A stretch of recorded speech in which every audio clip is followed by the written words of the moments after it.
सबका स्वागत करते हैं पवित्र आत्मा की हजूरी, उसकी प्रेजेंस, उसका ग्रेस, उसके दूतों का दल, उसकी सामर्थ हमारे बीच में, जहां पर जोर लगाने की जरूरत है, केवल से केवल आराधना करने की जरूरत है। आमीन। जमीन और आसमान के बीच में केवल एक ही नाम दिया गया है, वो है यीशु नाम। आमीन। और अल्फा और ओमेगा, आदि और अंत का परमेश्वर केवल एक ही है, वो है यीशु नाम। आ यीशु नाम आपके जीवन में कार्य करेगा। आ यीशु नाम आपको छुड़ाएगा। आ यीशु नाम आपको डिलीवरेंस देगा। आमीन, आमीन, आमीन। हम एक वचन को पढ़ेंगे,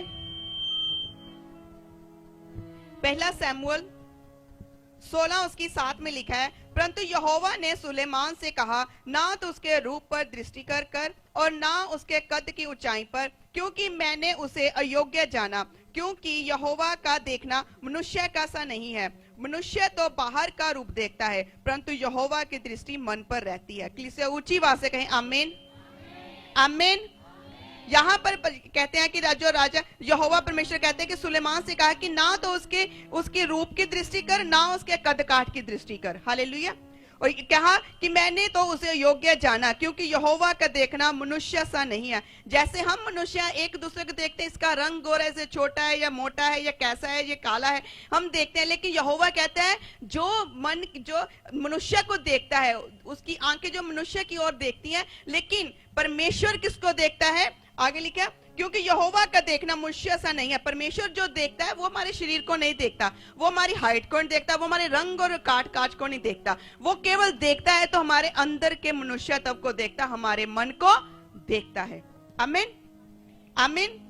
और यहाँ पर मनुष्य तो बाहर का रूप देखता है, परंतु यहोवा की दृष्टि मन पर रहती है। परमेश्वर की दृष्टि कहां पर रहती है? मन पर रहती है। कि आपका मन कैसा है, आपके मन के अंदर क्या चल रहा है, आपके मन में क्या है।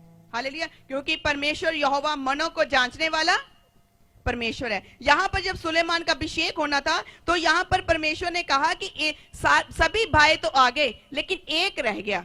वो कौन था? सुलेमान। हालेलुया। और वो सुलेमान जो कि अपने पिता की, सुलेमान ने यीशु ने 11 की लिखा है, तब सुलेमान ने यीशु से कहा, क्या सब लड़के आ गए? वह बोला, नहीं, छोटा तो रह गया और वह भेड़ बकरियों को चरा रहा है। यहाँ पर परमेश्वर ने कहा कि मुझे ये जो दाऊद के बेटे थे वो बहुत ज्यादा थे। बोले सभी आगे, कहते नहीं, सभी नहीं आए, अभी एक रह गया। वो जो सबसे छोटा है, सबसे मतलब डिफरेंट है, वो तो भेड़ बकरियां चरा रहा है, लेकिन परमेश्वर ने कहा उसको बुलाओ। हालेलुया। कहा कि उसको जो भेड़ बकरियां चरा रहा है, सुलेमान ने यीशु से कहा उसको बुलवा भेज, क्योंकि जब तक वह यहाँ ना आए तब तक हम खाने को ना बैठेंगे। तब वह उसे बुलवाकर भीतर ले आए, तो उसके तो लाली झलकती थी, उसकी आंखें सुंदर थी और उसका रूप सुडौल था। तब यहोवा ने कहा, उठकर इसका अभिषेक कर।